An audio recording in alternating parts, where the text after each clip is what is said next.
getting those guys and what they can bring? Yes, the speed was something we needed to address this offseason, especially in the receiver room.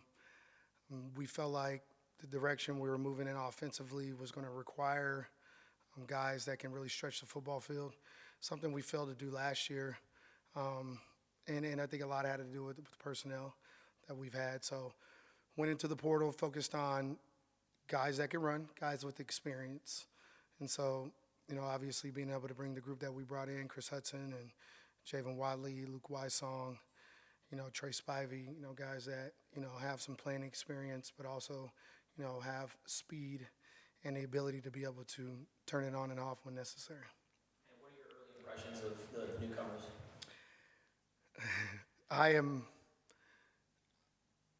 Day two, I'm happy. I'm happy, far from satisfied. I think our standard's really high.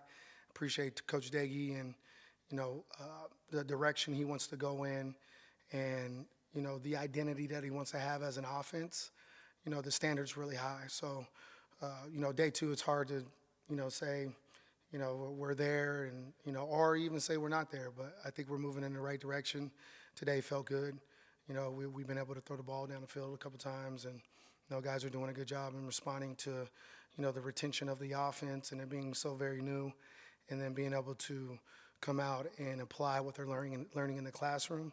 So I'm very pleased with that part. In terms of having, you talk about bringing in veteran guys with talent like that, and having a quarterback like Noah Fadeo, as you guys are trying to learn and develop in this new offense, how much does that help? Just having guys that have been around football for so long. Yeah, that really helps the learning curve. Allows them to understand. They've had to play in multiple offenses before, so they were able to, learn and then obviously, wipe off what they've already learned and then relearn other things. So, they understand the process and they understand it's going to take time, so they don't get frustrated.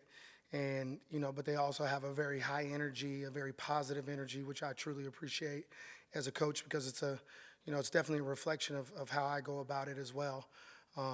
This is the fifth offense in 5 years that I've been in college football that I've learned. So, it's very refreshing to have a veteran group of guys that are excited about it and, are really approaching it with a focus and, a demeanor to get better, and understanding that they're not going to be perfect right away, but the end result is what we're focused on.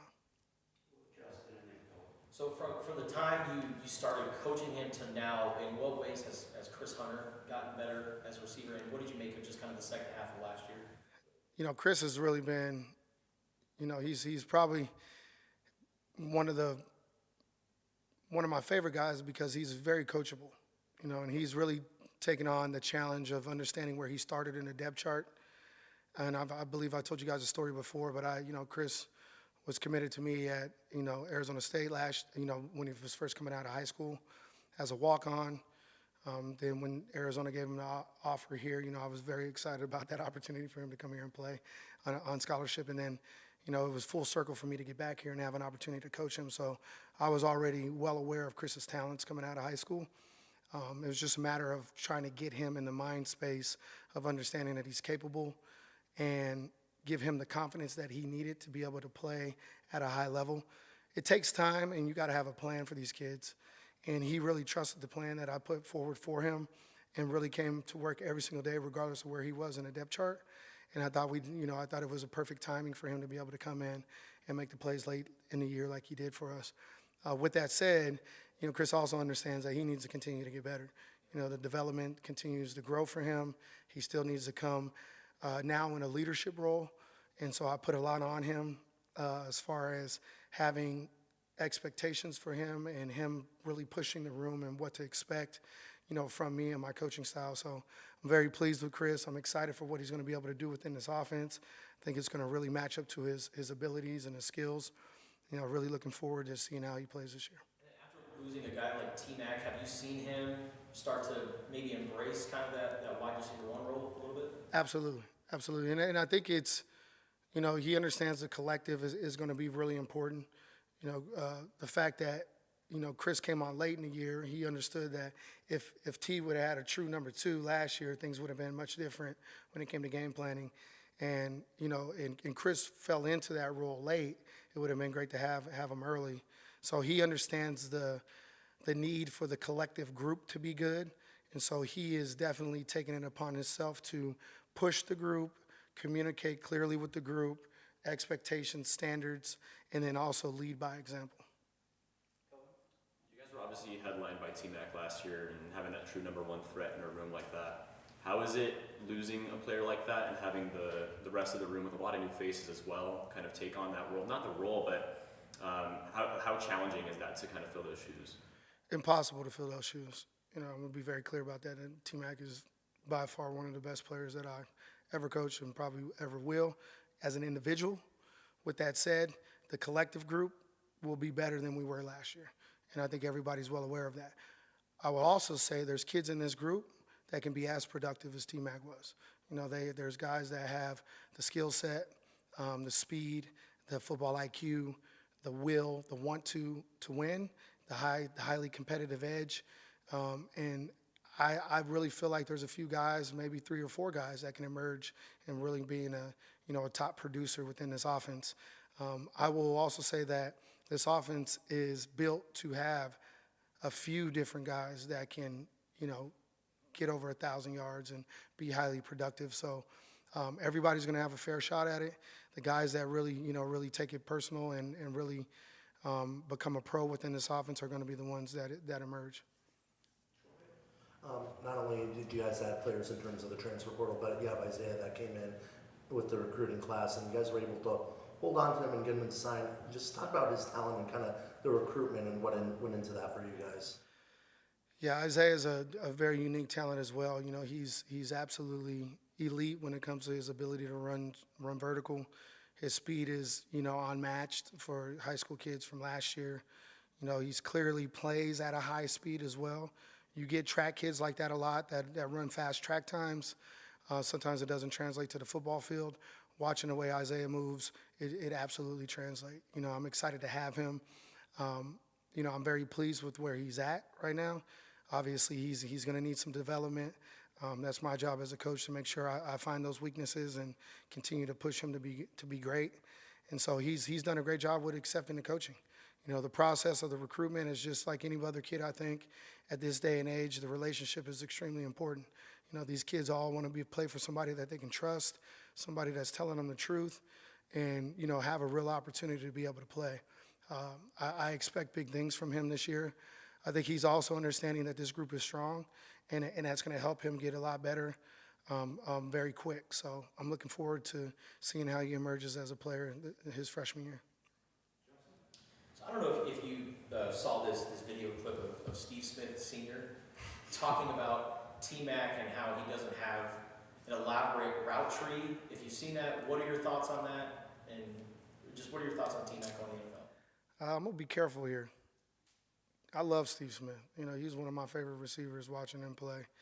I just don't think he's watched enough film on T-Mac, and that's just the truth about it.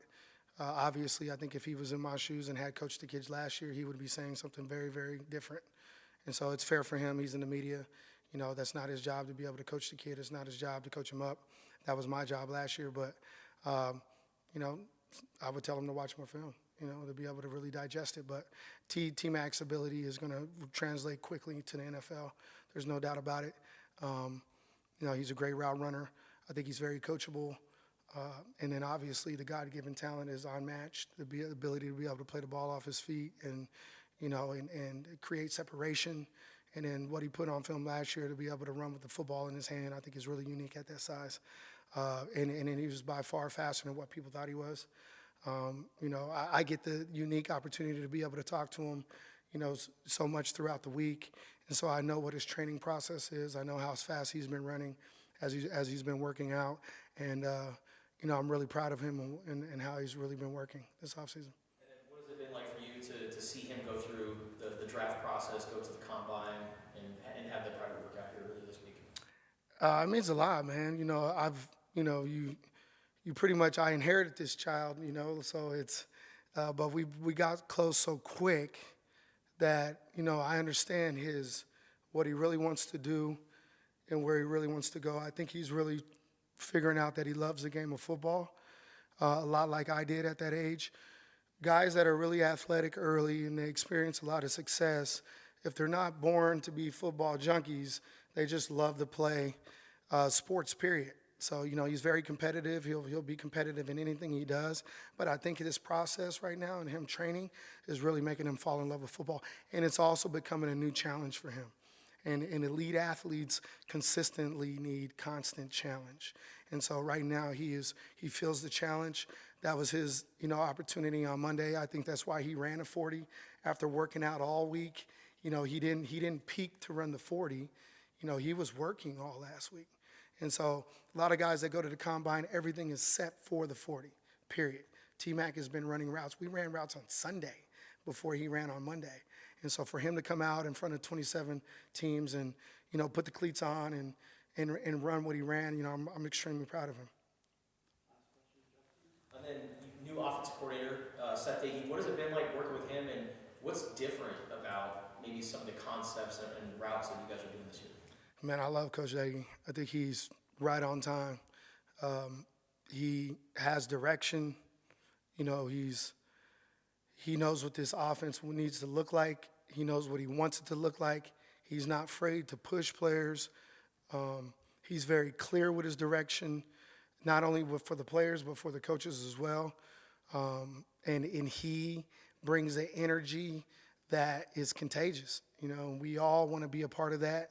I think every competitive person that's played the game wants that type of energy every single day. He is who he is. It's not a show. It's not for the cameras. It's not for anybody else. And then he has a unique ability to be able to relate to the players as well. So we're all looking forward to working with him. I love, for being a former Wildcat, he's 100% the right guy for the job. So I'm excited to work with him and looking forward to having a great year. All right, that's our time. Cool. Thanks, Coach. Thanks, guys.